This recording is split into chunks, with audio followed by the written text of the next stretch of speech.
Welcome to my grandpa's train. Today I'm going to be taking a look at some of my Athearn locomotive collection. First, we're going to take a look at my Hi-F powered diesel locomotives that were made by Athearn.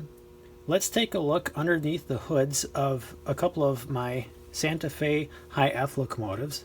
These four are all Hi-F powered locomotives, as well as this one here. I do have two more Hi-F locomotives, but these were actually used temporarily as parts locomotives for the Santa Fe Quartet. And this, as you can see, this one is actually a dummy unit. This one is got some partially added details actually. The headlight lenses and some brass handrails on the top. None on the sides though. What's amazing to me is on these very vintage locomotives is their paint jobs. Are they perfect? No, of course not. These are 1958 era. In fact, you can see the paint is cracking on this one and it's turned a little bit yellow. But on the B unit for the New Haven, the only thing that's faded is the logo, the NH on that side. This is the frame for the New Haven locomotive. It can be made to be complete. I'm just missing a couple pieces and I haven't gotten to this one yet, but all five of the other Hi-F units do operate. This is the drive shaft out of one of these, and the motor actually does run. It runs fairly well, but I think it is in need of some thrust washers because there is a lot of slop in this drive shaft. Next, I'm going to take a look at this Wabash. I believe this is a GP9, or it's supposed to be. I think what they ended up doing was, if I'm not mistaken, making a GP7 and adding the dynamic brake housings. This one has I actually love the paint job on this. It's, for as old as it is, yeah, there's overspray over here. But for something this old, I think the paint is quite good. I'm going to pop the hood on this. We'll take a look at how this one is made on the inside. And it's pretty typical Hi-F power. The motor on this one is in decent shape. And this one is unique, the way they built the headlight towers. Both of the lights run at the same time. There's little tubes with micro bulbs inside each end, so it lights up the front and rear lights at the same time. But to me, they actually look like miniature flashlights, so I think that is quite interesting. This locomotive does not have the Athearn markings on the bottom. I'm not going to open up all four of these because that would be redundant, but I'll just take a look at this one.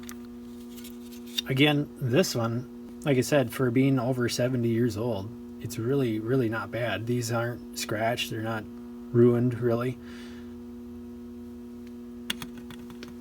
The drive on this one is actually in better shape than the others.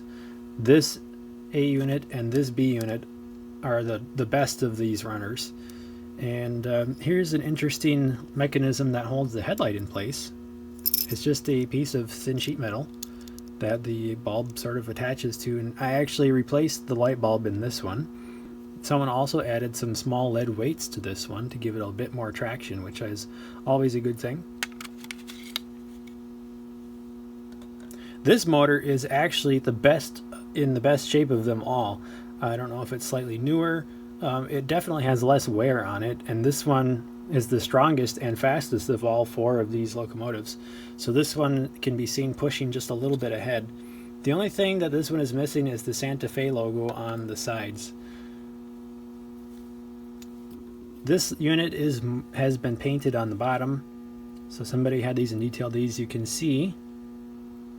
Athearn Inc., Los Angeles, California, made in the USA. So these two are marked made by Athearn, and then these two over here, we'll just show you the outsides, is not marked made by Athearn. There's a little bit of chip on that logo. This one's missing two steps. And then this one is in the worst shape, although the motor is in decent shape. It is missing both the horns. The one headlight lens is, well, there's no headlight in it at all. The shell is slightly different. The yellow stripe has been painted as well. And the frame on this one has been painted black. There's no made by Athearn markings on this one either. So if we compare the two fronts,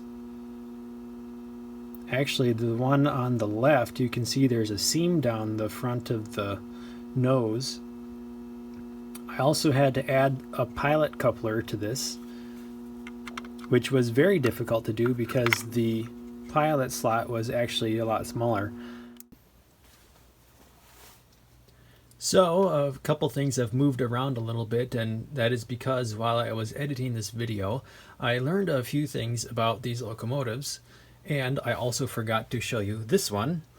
This is a non-powered Hi-F locomotive, which is painted for the Burlington route, and this one is set up as a dummy unit. In fact, I had to steal the couplers off of this as well for repairing the other locomotives. One of the other things that I was wondering about, and actually one of the commenters in a previous video pointed out to me, that several of these locomotives were also sold under the Lionel brand for their HO line. I think it was only for a year, I want to say 1958. But anyway, I was wondering how you tell the difference between the Athearn Hi-F locomotives and the Lionel's version. And there is a couple things. For one, the Lionel locomotives would have a tiny, very, very small logo, the L, the Lionel logo, printed somewhere on the locomotive shell. And since none of mine have that, that is a pretty obvious indicator that these are all the actual Athearn brand, not the Lionel manufactured. Another thing that you would be able to tell is the Lionel. This is actual prototypical road number, but Lionel's road numbers actually started with a 0 as well. So you'd see the 0 engine number and then whatever it was for the New Haven version. I'll put that up on the screen.